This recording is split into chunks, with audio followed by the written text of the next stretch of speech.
That's right. In Dragon Ball Daima, there's a brand new form of Majin Buu. And by the looks of him, Yamcha might want to lay low for a while.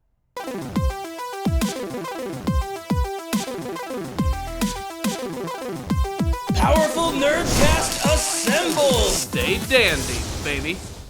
Dragon Ball Daima has come to shake the tree. They are about to do some really crazy stuff because we got a lot of brand new information in the last couple of episodes. And I want to talk about some of the highlights because there's an introduction to a brand new villain that people either really love or they really hate. And a lot of it is mostly owed to the design, but honestly, I don't think this is a bad thing. In fact, I kind of love all the lore implications that Dragon Ball Daima has actually been bringing, especially because it just goes so hand in hand with the last final arc of Dragon Ball Z. This is truly like a perfect continuation of the Majin Buu saga, not only getting to learn a little bit more about Majin Buu's mysterious origins being created by this random witch who goes by the name of Marba. Yes, this is new information which pretty much effectively changes how Majin Buu was even created in the first place. I mean, originally we were under the implication that somehow he was created by Bibbidi, but then there was the revelation that apparently he is just this entity of evil which has existed since the beginning of time, and now he's just made by this random Dragon Quest looking character who can basically just straight up do it again provided she has the right ingredients. If you're willing to accept these type of retcons, you're going to get some enjoyment out of these episodes of Dragon Ball Daima. And it's not like retcons are new or anything to the Dragon Ball series. They make changes all the time. The amount of contradictions are all over this freaking franchise, and honestly, it really hasn't diminished my love of it at all. It also really helped that the last batch of episodes have also featured some of the best action and great fighting scenes that we expect to see from the Dragon Ball franchise. Most importantly, of course, we get to see Goku going up against his very first Tamagami, and while the fight is very short, it was immensely satisfying to say the least, with some really slick animation, and it's also good to know that these Tamagamis aren't exactly going to be the most powerful characters in the world, but they're going to give our characters one hell of a fight. And I also just really love the overall design of this character, his big ridiculous hammer, the fact that he's basically a weird demonic robot with a Dragon Ball in his chest. It's a really great design. I also really love that he has the same voice as All Might, and that's a lot of fun, but yes, predictably, of course, Goku is able to defeat him going Super Saiyan, and I do believe he even goes Super Saiyan 2 in order to finish this guy off, so that pretty much lets you know how strong these guys are going to be, although as we work our way up to the other Tamagami, I have a feeling that there might be a hierarchy of power. Some might be stronger than the others, which means these upcoming fights might play out a little differently. And they might all have some sort of a gimmick too, like the fact that when Goku does defeat this guy, he does have one more air quote battle with him where basically he has to find the ball under the cup.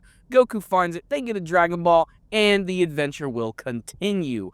Right after that, though, we get some other big things, like the fact that Vegeta, Piccolo, and Bulma have finally made their way to the Demon Realm.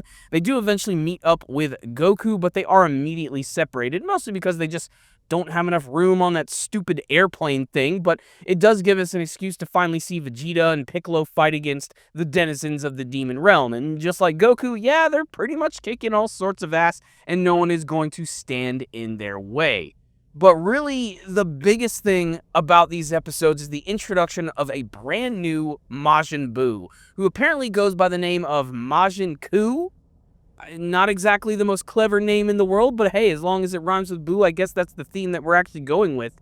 This is a really interesting thing to see because I actually saw some leaks come out of a design that looked almost near identical to this. Basically, it was Majin Kuu with a cape, but this is it right here, and maybe those were just, from the spoilers, somebody created their very own mock-ups.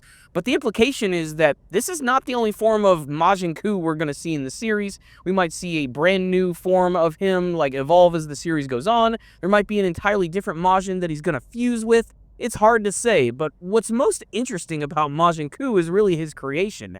Outright created from the essence of Majin Buu himself, some of the saliva of Dr. Arinsu, yeah, that's pretty freaking gross. And not to mention that the entire base of his form is a Saibaman. Yes, those Saibamen from the very beginning of Dragon Ball Z. You know, those weird, freaky, alien-like seeds that Vegeta and Nappa were able to plant into the ground, the one that killed Yamcha. These guys are pretty legendary amongst old-school Dragon Ball fans, and it's kind of an interesting revelation that there's the possibility that these things actually came from the Demon Realm.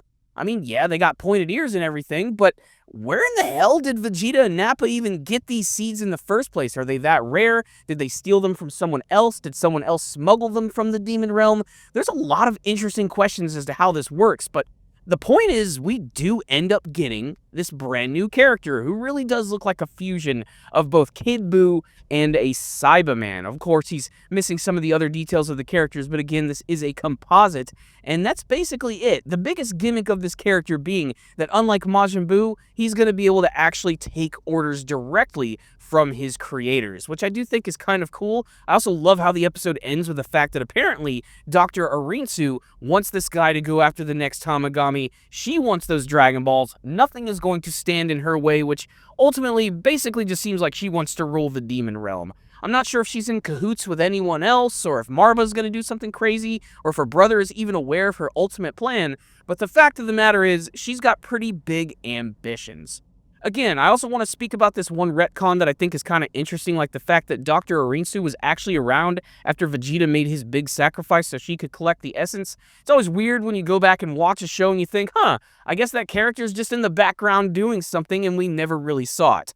Of course, Akira Toriyama had no plan for any of this, probably when he was writing and drawing the original Dragon Ball manga.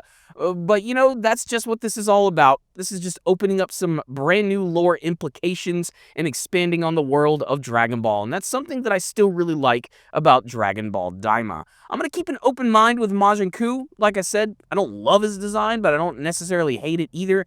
And I was waiting for a big bad that would actually be something of a threat. And the fact that this guy was actually created from Majin Buu leads me to believe that, yeah, he might even give Goku and his friends one hell of a fight. But we're just going to have to see how that plays out. Otherwise, those are pretty much my thoughts on these episodes. I know that this was a little rushed and crazy, but it's the holidays and I'm running around like a freaking madman. I can't even be on camera for this one again. But I really wanted to give my thoughts about this episode before things got too late. I was a few episodes behind. But like I said, I will say that I am enjoying some of this stuff, but seeing the reaction from other people and the fact that they just don't like Majin Kuu all that much, I found that kind of fascinating. So I'd really love to get all of your thoughts about these episodes, Goku's battle with the Tamagami, the introduction of Majin Kuu, the brand new revelations about the creation of Buu himself. There's some pretty big stuff going on in these episodes, so let's talk about it in the comment section below. Otherwise, I'll see you all next time. And as always, stay dandy, baby.